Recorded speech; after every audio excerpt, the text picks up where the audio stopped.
Good morning, believers. Good morning, Israel. It's your brother J.D. Nija, Word of Truth.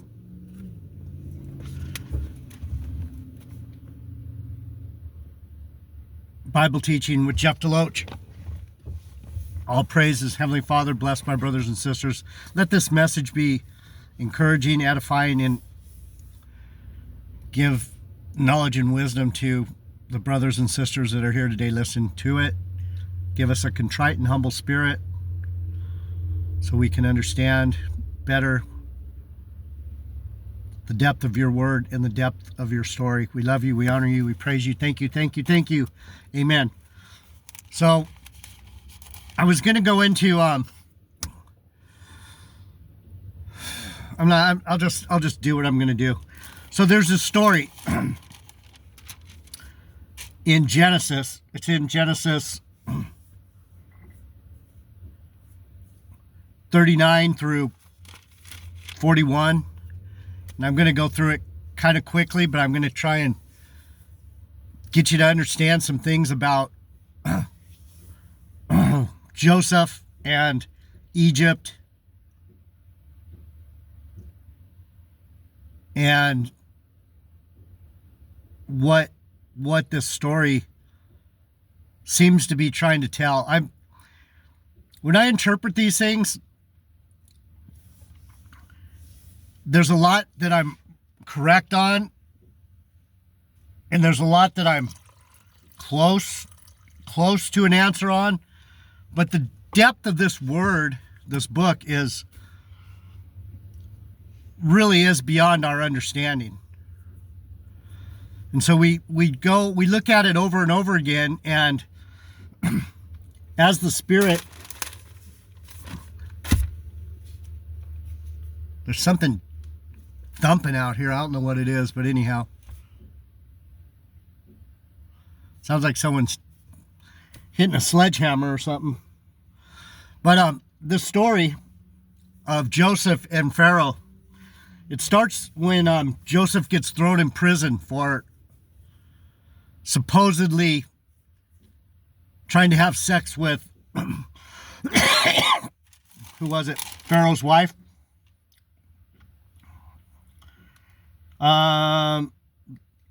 The master. Who's the master? Potiphar's wife. I thought so. I was like, it wasn't Pharaoh, it was someone else. It was Potiphar. She tempted him because Joseph was a badass, good-looking dude, son of Jacob and Rachel. And he refused to be with the master's wife, and they caught him, and it came to pass, verse 10, 39:10, as she spoke to Joseph day by day, that he hearkened not unto her, to lie by her or to be with her. And she caught him by his garment when the men of the house came to check on the business, saying, he lied with me, and he left his garment in her hand and fled and got him out. So he got accused of sleeping with Potiphar's wife, and they threw him in prison. Okay. So they threw him in prison, Joseph in prison, and Joseph's master took him and put him in the prison, a place where the king's prisoners were bound. And he was there in the prison. But the Lord was with Joseph and showed him mercy and gave him favor in the sight of the keeper of the prison. And the keeper of the prison committed to Joseph's hands all the prisoners that were in the prison. And whatsoever they did there, he was the doer of it. The keeper of the prison looked not to anything that was under his hand, because the Lord was with him, and that which he did, the Lord made it to prosper. So,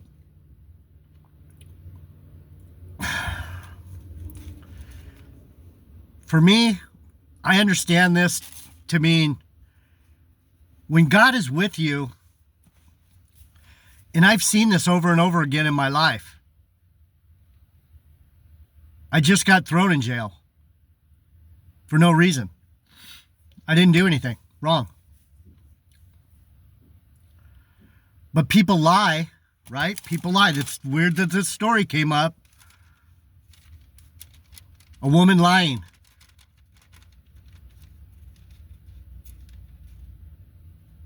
Same thing just happened to me. A woman lying.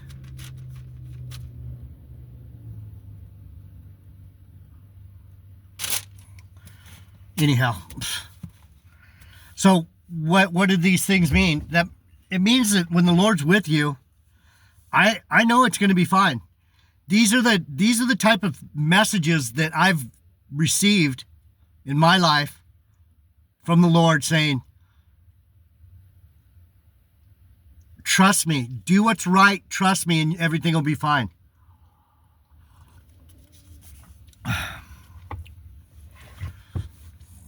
What this woman meant for evil, the Lord's going to turn into good, because this is going to be another story where in 3 months, or however many months it takes to get me exonerated and to get this out of the way, this little fiasco, you'll be able to see that the evil can't conquer the men of God. So anyway, let me move on from the story. That's part of it. Let's just go through it and get whatever we can out of it. The Lord was with Joseph, even in prison. And then it's the butler and the baker in prison. So Pharaoh was wroth against the butler, his butler, and his baker. And he put them in the ward of the house of the captain. And they threw them in prison, right? And the captain of the guard charged Joseph with them, and he served them, and they continued a season in ward. So there was 2 dreams. The baker had a dream, and the butler had a dream.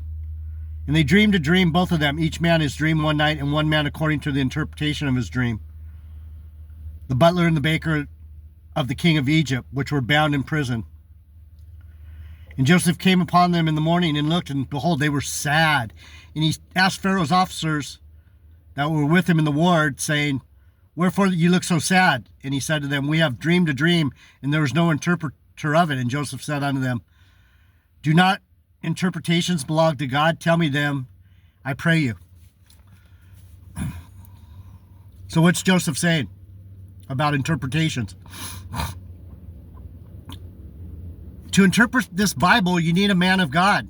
To interpret the deeper things of the Lord, you need someone who has the Holy Spirit. I've been blessed with a certain amount of interpretation.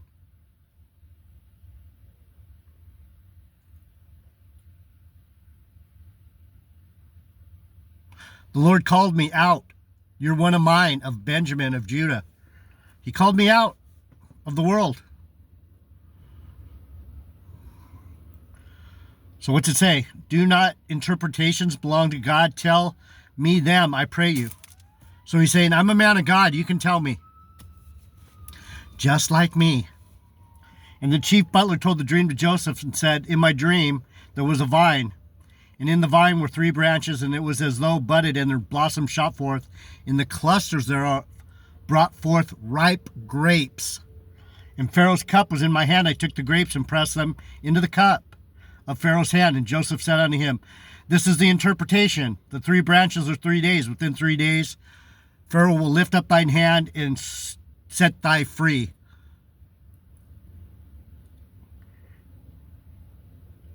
And Joseph said, but think of me when you shall be well with thee, and show kindness, I pray thee, so that Pharaoh will bring me out of the prison, right? So he tells him, when Pharaoh is kind to you, tell him what happened, right? Tell him what happened. See, what people don't do, and this is really personal, what people don't want to do is say, J.D. Nija said it was going to be that way. Jeff knew. Jeff knows. Jeff saw. Jeff, you understand? No one, very seldom does someone go, wow, set him free. He helped me. Right? Joseph helped him, but the guy didn't help him back. because he forgot. When it came time, he forgot.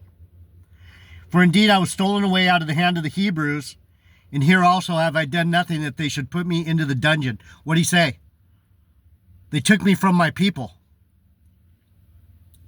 And here I am now in the dungeon. This sucks. I'm a Hebrew. I'm a man of God.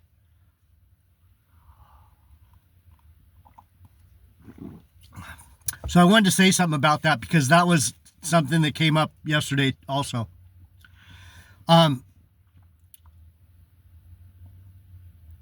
Is the church, are you church believers, Israel? The true believers in Jesus Christ are considered Israel. So a lot of times you hear me talk against organized religion and talk against the Catholic Church or whatever church it might be. But the Protestant church, for the most part, has been recognized as God's innocent, faithful servants. Church, it's Jesus, the church of the true believers.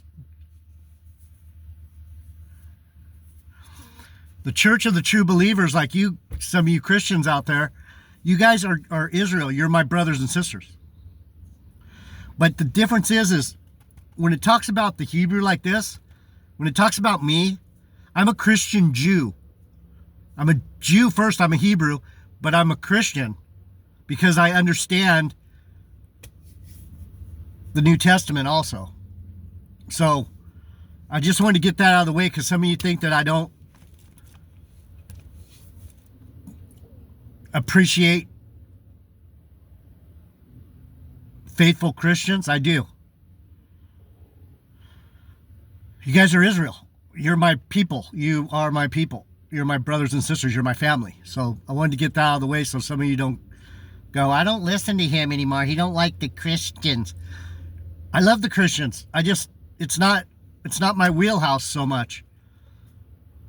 I need to understand me. I need to understand what's going to happen to me. Over and over again, it's the same thing. People come against me, and I always win. I take little hits.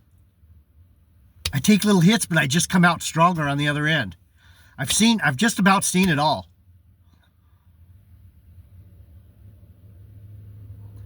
And so this last little thing with this woman just lying to the police and having me arrested, same thing. It's just this time it's someone I don't know. Most of the time it's someone that betrayed me. This woman was just some fucking demon bitch.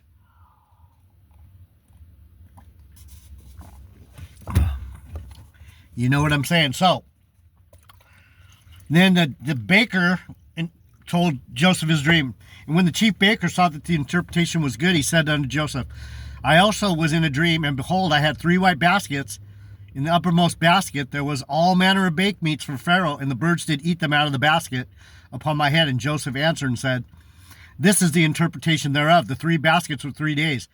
Within 3 days Pharaoh shall lift up his head from off thee, and shall hang thee on a tree, and the birds shall eat thy flesh from thee. So one dream was of good, and one dream for the other dude was bad. And so on his birthday, Pharaoh did exactly what Joseph said, and he restored the butler unto his butlership, but he gave the cup into Pharaoh's hand, but the baker he hung. So the 2 dreams, and then Pharaoh has a dream.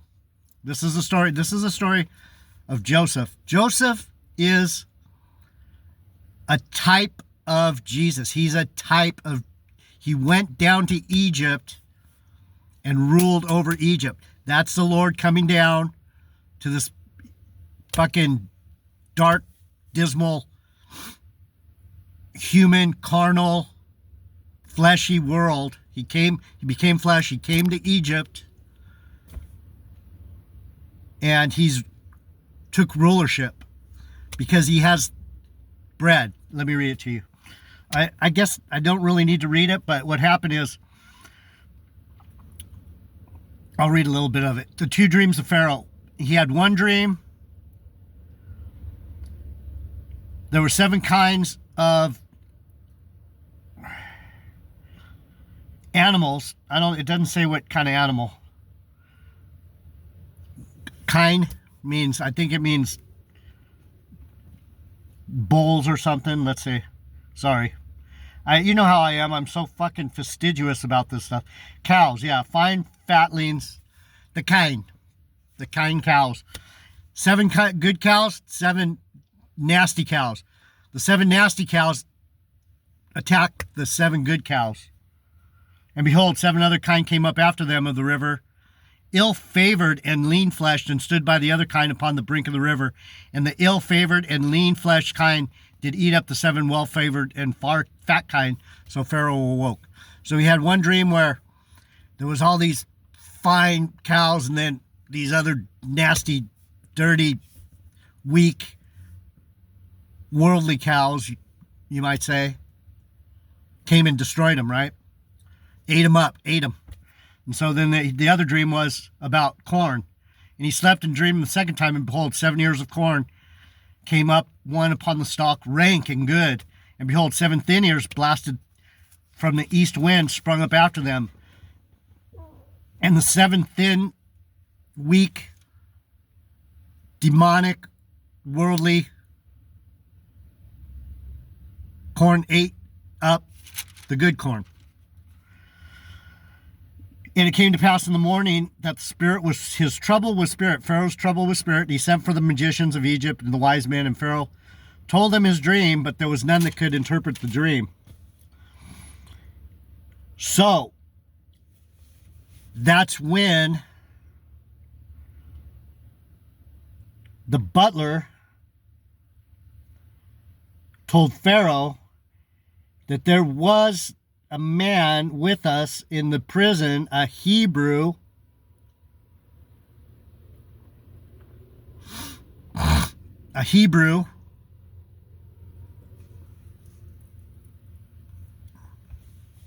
you get it? Servant to the captain of the guard, he told us the interpretation of our dream, and it came to pass. And the interpretation was so. And he restored me to mine office, but you hanged the baker. So Joseph was brought before Pharaoh, and Joseph interprets the dream. You remember the 2 dreams? One, bunch of fat cows, bunch of sick, weak, devilish, worldly cows. Ate them up. Corn, good corn, great corn, beautiful corn. Donald Trump, we're some great corn. We're the greatest corn. We got the greatest corn. Our great corn is going to be the greatest corn ever, because we're the great corn. I'm not a very good Donald Trump. He's a dick.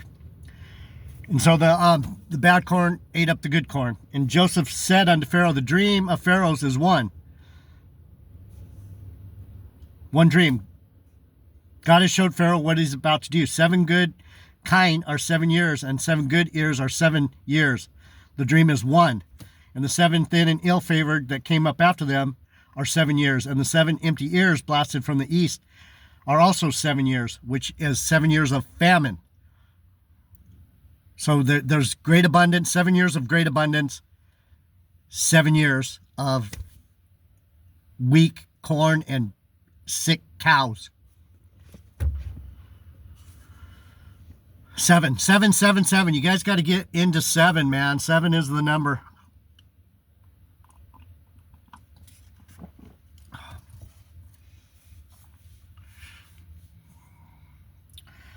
So, then it says,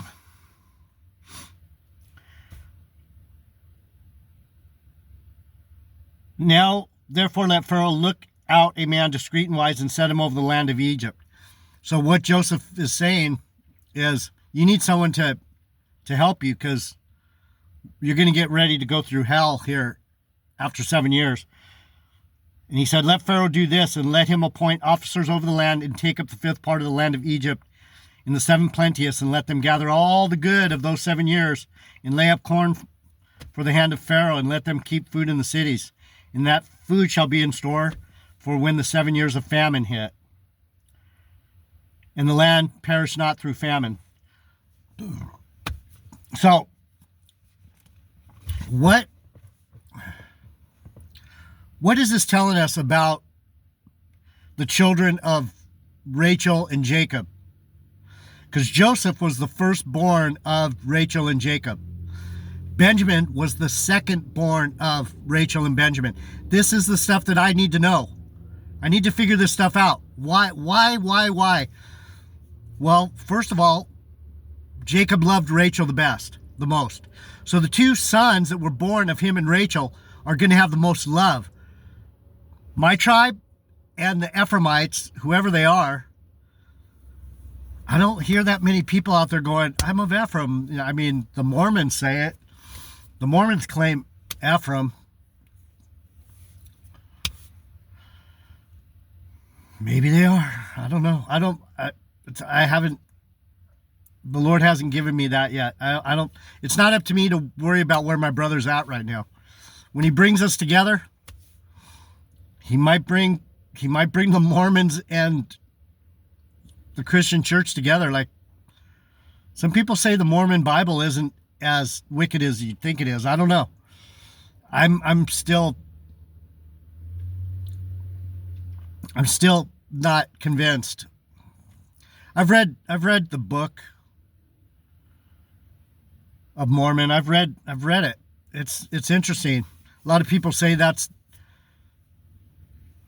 Joseph, that's Ephraim in the Americas. It's a story about Jesus in the Americas with the tribes. That's basically what the story is. It's about America.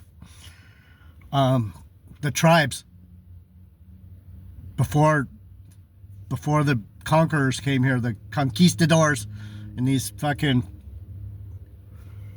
you know, what's his name? Columbus.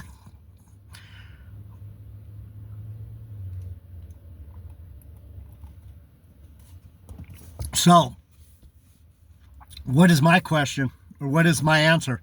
My answer is that when you're a man of God, when you have blessings, you're protected. Like me, I don't understand. I don't understand why things come against me constantly. Every 7 years, I was figuring that out. It's like, shit, I get a few years of good fun and a good roll, and then something gets thrown in my path and I have to deal with it. Something tough. This one, it doesn't seem like it's going to be too tough, but you never know when you get to the court, because it's a lying bitch against me, and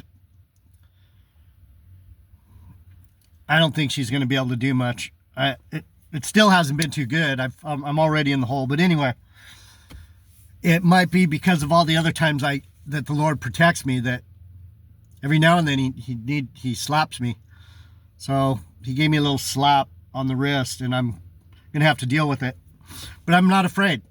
So anyway, and the thing was good in the eyes of Pharaoh, in the eyes of his servants. And Pharaoh said unto his servant, can we find such a one as this, a man in whom the Spirit of God is?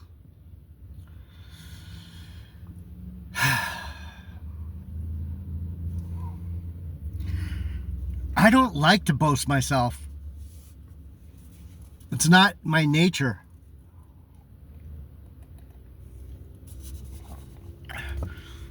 But I've been amazingly blessed.